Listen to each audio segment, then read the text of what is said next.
those signatures going up on the right side over here. February 27th, 1867. Those are all the first explorers we had inside this cave. Once we get past that, you guys, this right section kind of jets out a little bit. So watch out if you guys are on that passenger side.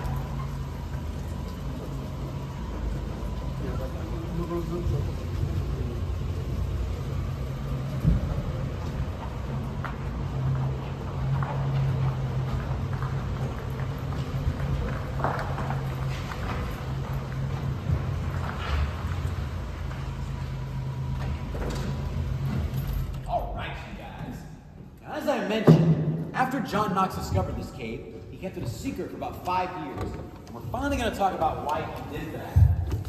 When he discovered this cave, it was 1862.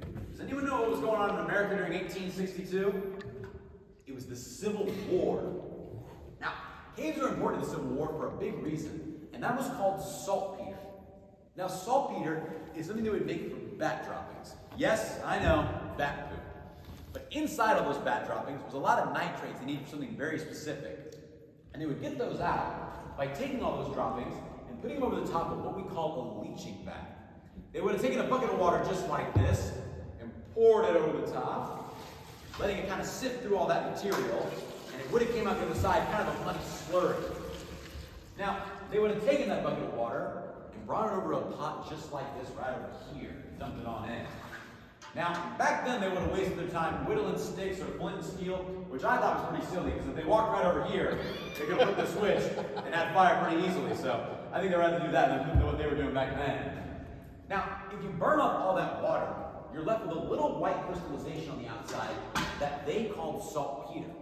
However, we now know saltpeter as potassium nitrate, which is super important, because if you grind that up real fine, you mix it with sulfur and charcoal, you make gunpowder, which obviously, you guys, was pretty important during the Civil War. I promise y'all, if you guys don't have a lot of gunpowder, you're not going to be winning a lot of battles. So the North and the South were both confiscating caves at this time, and John Knox knew this. So he decided to hide the cave until wartime was over, drastically improving this cave's health and chance of survival through the Civil War.